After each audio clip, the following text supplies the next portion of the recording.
make sure to check out r/Multiversus the game on Reddit, the largest Multiversus community on the web. And if you want even more, make sure to check out the unofficial Multiversus Discord. What's good? What's happening? What's cracking, everybody? It's your boy Kiji, and I am back with another video. Today we have from Game Informer an interview with Multiversus director Tony. I do not know how to say his last name, so I'm gonna call him Tony H. I need to learn how to say it for future reference. So after this video, I'm gonna make sure I find the pronunciation, the proper pronunciation, because I do want to respect this man very much because he's making the cool game, and also everybody deserves to have their name pronounced correctly. Having a name like, well, I don't think I've ever said my real name on the YouTube channel. I'm not going to yet, but having a name like my name, I know how important it is to say somebody's name correctly. Let's get into the on topic. Let's get back on topic. I'm sorry, I got distracted. But yes, we have an interview with the Multiversus head director. I believe he's also the co-CEO of Player First Games. So let's just jump in. There's not really anything to talk about. I don't want to preface this with anything filler, so let's jump into it. So during the recent closed alpha test, we sat down to talk about all things Multiversus with the games director Tony H from Player First Games. In this interview, we will talk with Tony about what Multiversus is, how it is to work with Warner Brothers on the project, philosophies on its core combat designs and business models, and much more. So Game Informer asked, can you tell us about Multiversus? What's the quick pitch of it? So Tony H says, I'm going to say Tony. Tony says, Multiversus is a cooperative platform fighter. It's free to play, and it's a game that has a lot of barriers removed. That's really easy to pick up, but also really smooth, which is true. He's not capping. Pretty easy to pick up, pretty smooth. Gradual mastery curve into the game, and that was the last thing he said, but that is also true. There is a gradual mastery curve. Its focus is on cooperative team-based gameplay, so from the ground up, everything about it is team-based, working with your ally.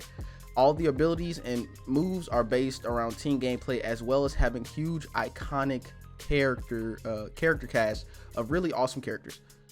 We spend a lot of time on making the characters play the way that you want, the way they would play, which is also true. Every character plays like there's no two characters are the same in Multiversus. I can tell you that right now.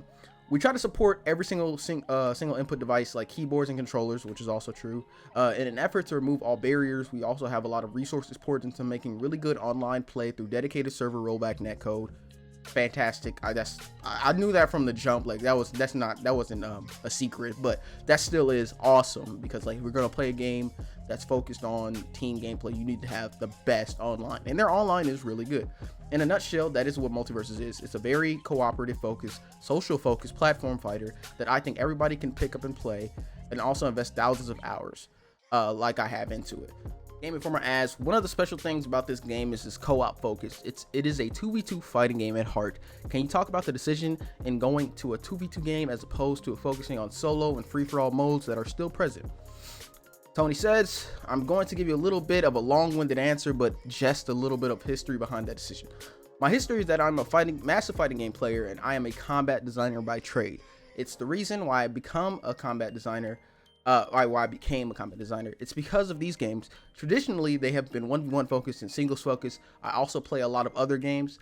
I play games outside of the fighting game genre like MOBAs and shooters. And the reason why I was discovering why I wasn't playing just fighting games all the time was because I like playing with my friends. And I just think that playing with my friends is a really good and fun experience, right? It's a reason why most of my social circle and friends are based on people I've met online and people I've met playing games. And the other thing is, these games are extremely important to me. They've changed my life and changed my career and gave me a career. So I want a lot of players to experience, or be able to experience, the way that I experienced it growing up. And part of that is great code and being able to pick up and play with other players, but also with somebody and having, but also playing with somebody and having shared objective. And that's something I think that was missing, and why I was playing these other games. All right, okay, so I see.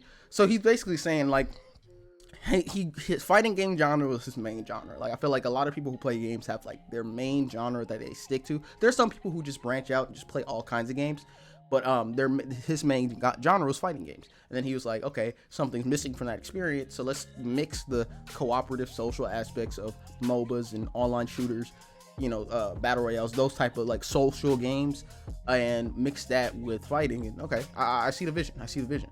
So a huge part of it is making sure that we can bring this genre to a lot more players, but also that experience of working with somebody else and playing with somebody else and being of one mind was what I was missing, and what made a lot of sense to bring in. It wasn't an easy decision because the thing is, we fully embrace this concept, which they did, but it changes everything from the ground up. Every single decision that you're making, all the mechanics on characters, how they play, how do they impact the other character, including all the macro levels, meta systems, and everything else, and even the strategic gameplay around perks, affects allies, and then selection of perks actually impact your ally.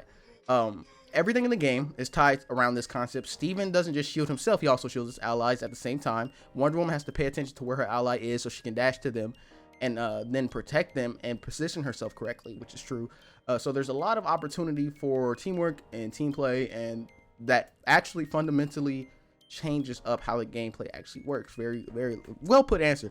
He definitely took like a speech class and got an A in it, because he's doing his thing with these answers. Very in detail. Game Informer asks, you mentioned that you brought some of ideas from outside of fighting games. Do you think that fighting games could learn more from other genres of games to boost their popularity and boost their playability? There's a lot of lessons from everywhere you can take, which is something to keep in mind. Whatever you do in life, you can take lessons from every single thing. It depends on what the goals are, and our goals are, how do we remove barriers from this game, and how do we get as many players in playing as possible? I think it's being well-rounded developers and understanding a lot of different ways to play, basically, because the thing is, you really want to be careful about making the same game over and over again, and a lot of that has to come from understanding multiple genres and understanding what you like and what is possible. And good ideas come from everywhere, so we should pay attention. We shouldn't just throw something out because of it hasn't been done before. What we found is a lot of players that aren't in the fighting game community or play platform fighters really enjoy the game because it's very easy to pick up, but also a big part of Multiversus will also be free to play, and a lot of players can just try the game. In fact, it's free. It's not an investment. You don't have to put money down and be like, oh, this sucks, I'm mad I've spent money. Like, no, it's free. And it's on us, honestly. If they stick around, if they like the game, it's on us. Did I read that? Yeah, okay. If we don't make a great game for them, they're not going to stick around, of course. So this is the true test of, are we making the correct game? Are we making a game that players are going to enjoy and continue to play? And then also, because it's free to play, a lot of players can try it out. There's crossplay as well, which is awesome. So players can come on and they can play with their friends. We're trying to remove as many barriers as possible. Yeah, so they got crossplay, cross progression, free to play. It's going to be guilds. It's actually really kind of crazy, especially with the IP on top of that. Like, there's some free to play games that have all that stuff, but it's like original characters that don't really hit the same as WB franchises. But here it's like you got WB, which is like everybody's childhood. Most people have at least one thing from WB, at least one. There's never I don't think there's anybody in the world, or anybody in America, I'm gonna say America because I'm American, but there's nobody in America that hasn't had like an experience or like a fond memory with a WB franchise. So that on top of a good game and a free game and a good online, magnifique. So let's keep going. But it helps us out in a bunch of different ways. The best way and the best experience for playing these types of games is to play against somebody that is fairly equal in skill. And to do that, it's very important that a lot of players are able to play the game. We can matchmake you off, based off your skills, so you can have a really great experience and a smooth kind of mastery curve all the way up, which is awesome. Good skill-based matchmaking is always a W. That's part of the reason why we've done things the way that we have. We don't just do things here at Player First Games. We're very deliberate about our decision making for what we're trying to do, and it hasn't geared around any sort of nefarious thing. It's based around, we're trying to achieve this goal. We're trying to provide this experience to as many players as possible and introduce his genre to as many, I think I meant to say this genre to as many people as possible. And then how do we do that? And how do we give everyone the best experience possible? Also, partnering with WB helps us reach a lot more players as well because of their awesome history and the history of the characters that they have been able and being able to reach that audience as well, and making a game that they can get into. Like I was just saying, them working with WB, like there's a couple companies who do this with, like for example Nintendo. That's why Smash works. You got the game and a legacy, and you have that crazy roster. And then you have, like, if they were to go to Disney, or if they were to go to anything in between. I mean, Disney and WB pretty much own every IP, so I can't really think anything in the middle. But going to WB is crazy. Like, that, it was either Disney or WB to go to. And going to WB, personally, I like the decision more. I like the decision more. So, Game Informer asks, the game is free to play. Sometimes that has certain expectations that people put on free to play games. With Multiversus, are you looking to make most things unlockable while playing versus spending money? I'm guessing there are going to be ways of spending money on the game to unlock cosmetics. What does the monetization model look like, and how do you expect players to interact with it? Tony says, I can talk about the philosophy that we have, which is there's no pay to win here. In fact, anything that grants any sort of benefits like perks, for instance, they can only be earned by playing the game, which is great. That makes like sense. Yeah, of course. Spending enough money on the game that we shouldn't give you. No, spending enough money on the game shouldn't give you an advantage. Also good. The overarching thing about this game, that's the overarching thing about this game. What I've discovered in my past, that if players really enjoy the game, they will spend money. That is true. If the game is good and people like it, they will spend their money on it. We live in a capitalist society. That's how stuff works. Like, if it's good and we enjoy it, we're going to buy into it. That's kind of the bottom line, and I think that our cosmetics are really awesome. Ring out effects and everything else, like they're, in my personal opinion, I think they're worth spending money on because they're so cool. They are really cool. So the skins are good. The skins are great. They're going to only get better because there's so much history to pull from WB. And then also the ring out effects, same thing. They're great. That whoever is doing animation for the ring out effects, you're good. You're really good. Well, whatever team, if that's a team of people. Let's continue. So that's kind of the model that we're using. We just want players to have a really great experience, and that's it. Okay. GI asks, in the alpha right now, we are experiencing that the battle pass and some other progression systems. There's a lot in here. Each character levels up to have their own unlocks and etc. Are you looking at doing a seasonal structure for these battle passes, and what kind of content are we looking at if you do roll out content seasonally? We want to surprise and delight players. That's our number one goal as a developer, right? So I think that'll be a mix of content drops as well as seasonal content. The current plan is not to just pack everything into seasons, but it's also to have some surprises thrown in periodically. I think that the seasonal structure is fairly healthy in terms of how positive that's received by players, because it also gives us opportunities like check-in points where we want to address specific issues or making sure that the game is healthy and making larger changes in a seasonal structure, but also dropping really awesome new content, maps, modes, characters, ways to play the game, and new features. I also think that we will be dropping that stuff periodically as well outside of the seasonal structure, which is cool. I guess that's kind of how Fortnite does it. Like they have their seasons, right? And then every once in a while, a skin, like a random skin will just pop up that like either goes along with the season or goes along with the IP. You know, it's like additional stuff on top of the season, which is cool. Like, you know, it always gives you something to come back to or work for if you buy the battle pass, or there's like a really cool skin. Like, for example, a movie comes out alongside a new battle pass, so it's like, okay, the movie came out, put that skin in the game once the movie comes out alongside the battle pass that's already ongoing. So yeah. How many characters are you looking at for launch? We currently have 15 playable in the alpha build. Tony says 16 have been announced. Iron Giant, who also got announced, will be appearing in the open beta. Taz is the latest addition, and Velma was also playable in the last tech test, so she'll be playable in this one as well. But yeah, in terms of characters, it's really important for us to make sure that every addition really adds something to the roster. Every roster spot is really important because of dev resources required and IP approvals. For sure, right? Everybody owns, like, even if it's owned by WB, you still got the actual creator. You know, you still have all, you know, whoever has the ownership. It's not as simple as, oh, WB just says yes. Like, I'm pretty sure it's that simple, but I know it's not that simple. You know what I'm saying? Like, it's simple in the grand scheme of like, yeah, they said, yeah, we got to sign a couple papers, we got to pay a couple people, but they can get in, whatever. There's a lot of things you have to go through in order to make a character and put it out there. Every character we add, there has to be an opportunity to make sure that from the development side, we're able to make a character that plays the way you think it should play, but also pushes some envelope in the game as well. So pushing the envelope, this is my favorite part, because this part I didn't read the whole thing. Like, the stuff above was kind of new to me, but this right here, I honed in on immediately. So Iron Giant is going to be our first Colossus size character. It's going to be awesome. I think a piece of this is that we want to make sure that we on the dev side can be creative as well and be able to see opportunities for characters like that, like Velma, you wouldn't expect to be on a fighting game.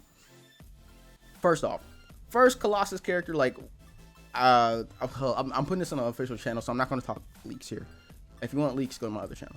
But that opens the door for a lot of big characters. Like if he said first, so that implies that there are going to be more.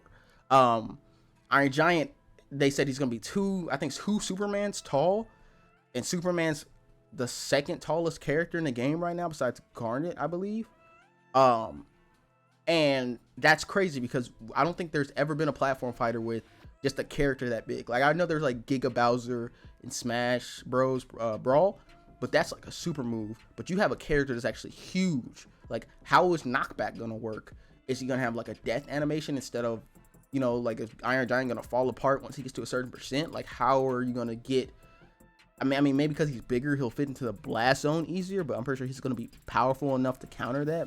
Is it going to be a class in itself? We don't know. And there's plenty of huge characters in fiction that if you put one in, you can put the rest in. Like, if you put Iron Giant, he's not going to be as big as he traditionally is, but, like, he's going to be still pretty big, and that opens the door for, like, characters like Optimus Prime, characters like the Pacific Rim robots. I can't think of it. I've never seen Pacific Rim, but they have really cool designs and they're really big.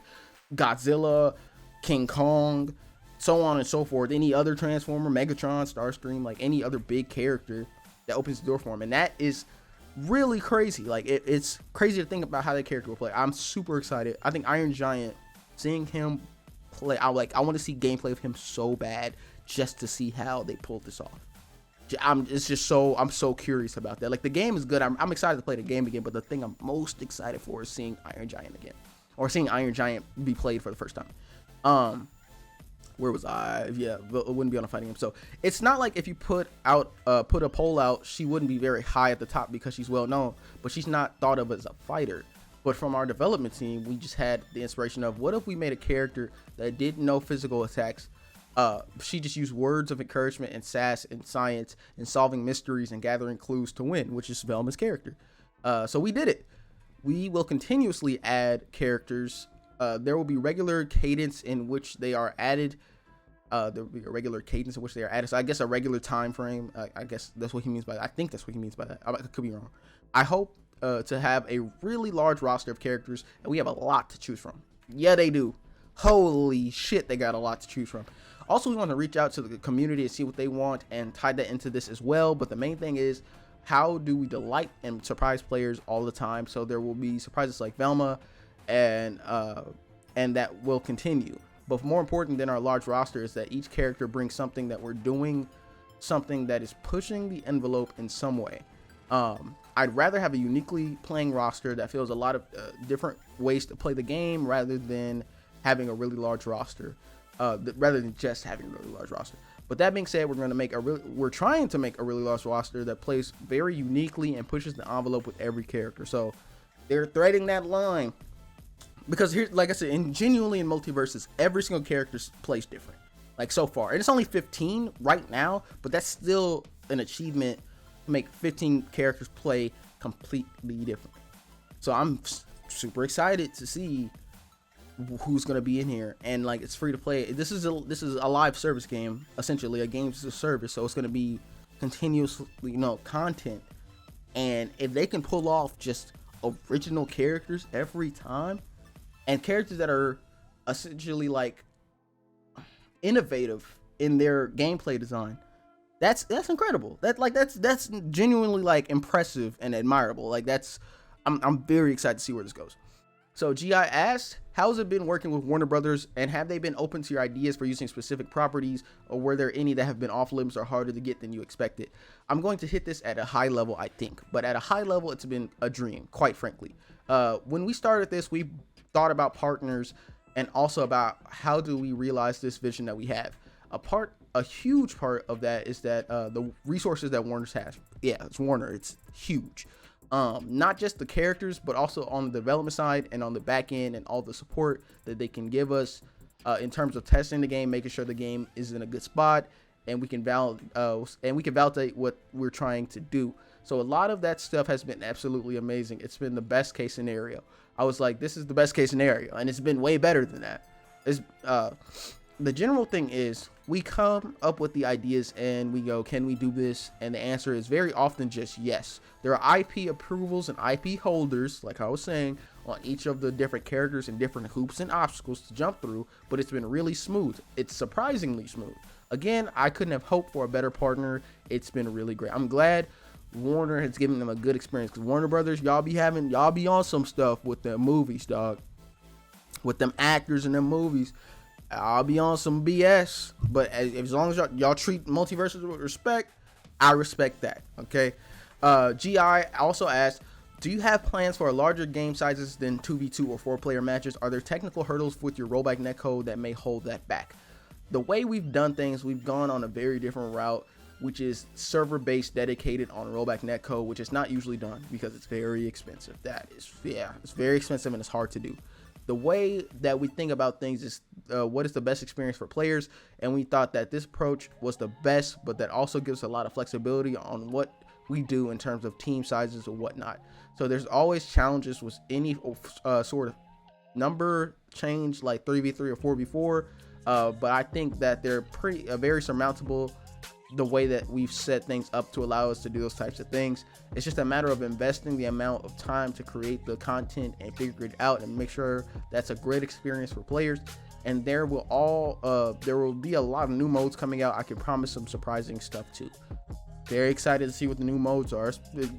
I have no idea what they have in store. Honestly, I can't even predict what they got going on. I'm just excited to see at this point. GI, speaking of modes, do you have any sort of story mode planned since we're mashing all of these brands together? There will be content that you can enjoy. The big thing for us is everything has to go through co-op. So there will be additional modes coming out shortly that are less competitive. That's probably the best way I can put it. With any sort of story mode, there's a lot of resources involved, right? You gotta get the voice actors all back if you want it voice acted. And we need to make sure the core of the game is healthy and correct, right? And even now, we're in alpha. This is a test. This is not a finished game. There are bugs, which is true. There are bugs.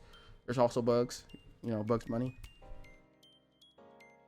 We're still refining and making sure the balance is right. We need to focus on specific things, and then we move on to the next thing. But I absolutely understand that players really want some sort of story mode, and I think that our game is right for a lot of stuff that could happen here. And it's just a matter of getting Multiversus out to players and doing the work. I would love it. To focus on more casual playstyles, I've noticed that some characters do have items that drop. Are there any other spawnable items that people might see in more casual modes? In free-for-all mode right now, Tony says, in free-for-all mode right now, there are spawnable items. In free-for-all, the items are randomly spawned. At the start of the map, there's a safe that players can punch at each other. Also, the map shrinks in size over time as well in free-for-all. So there's very different rules based on the off the game mode. Of course, we have a ton of really awesome items coming in, and they'll be continuously updated. I think that's part of the surprise and delight aspect of this. Like, items, we can just keep making them and keep putting them out very regularly, and players have something new to look at and enjoy relatively frequently. I just thought of something crazy, and this might be the case, knowing how this game is going and the spirit and the passion to put into this. So Bugs Bunny in Multiversus has this little Acme box, right? If you crouch down, he starts digging in the box, pulling stuff out, and then a random item pops out. So what if over time, as they upgrade, like as they add items to the game, like Tony is saying here, like Bugs just gets access to like all these items. Like, that's crazy. Like, let's say there's a 1,000 items in the game at some point, because that's how much history and IPs Warner Brothers has. And Bugs is just pulling out everything, bruh. That is crazy to think about. Like, that's kind of nuts. But let's continue. I don't know if that's how they're gonna do it though, but it's just an idea. Part of the overall strategy is to put out a lot of different things and set the basis for everything. What we're trying to do with our open beta is have the basis for everything, so everyone can see where we could go and then start to realize that over time. Okay, I cannot wait for that open beta. And that is the end of the interview. It says no release date is set for Multiversus at the time, but if you're looking to get your hands on the crossplay and cross progression platform fighter, an open beta is planned to begin in July on PlayStation 5, Xbox Series X/S, PlayStation 4, Xbox One, and PC. All right, that was a lot of reading. A lot. And it's a lot of good stuff in there. and I'm very excited. Even, I mean, I was already like at a 10 for excitement. I really enjoy this game. I truly do. I think the thing about Smash, right? And I have to go back to Smash because it's the king of platform fighters. And I'm not comparing this in like a gameplay sense, but in a platform fighter, in the genre, Smash kept me with the roster and the third party additions, and I like the gameplay of that game. The online's whack, but everything else is cool. But the thing is, most of them Smashers rosters Nintendo guys. Like, I didn't grow up. I had a couple Nintendo devices, but didn't really grow up with Nintendo like that. But when it comes to WB, I love DC characters. I love Cartoon Network. Hanna-Barbera characters are fire. Looney Tunes is fire. WB has all these movies like The Matrix and like horror movies. Like, I'm not a huge horror guy, but like Friday the 13th, that's fire. Freddy Krueger, that's gas. Like, you know what I'm saying? Like Adult Swim, like they have all these things that I have been watching and keeping up with my entire life. So I have a lot of like emotional, I wouldn't say emotional, but I have like a lot of nostalgic stake in this game, and I'm super excited because it's very fun. Like, it's super fun. I love how it plays, and it has good online, and it's free. It's free. So like, that's like a complete W. Like a super W, dog. Like, that's crazy. But let me know what you guys think in the comments down below. If you want, I'm gonna put this in the description for anybody who wants to read over it again, just in case you don't want to stay throughout the video, because, you know, some people just want to read stuff for themselves, because you can probably read a lot faster than I speak. So yeah, let me know what you guys think in the comments down below. If you like this video, go ahead and leave a like. If you want to see more, go ahead and subscribe. It's been Kiji, and I'll see you guys later. Peace.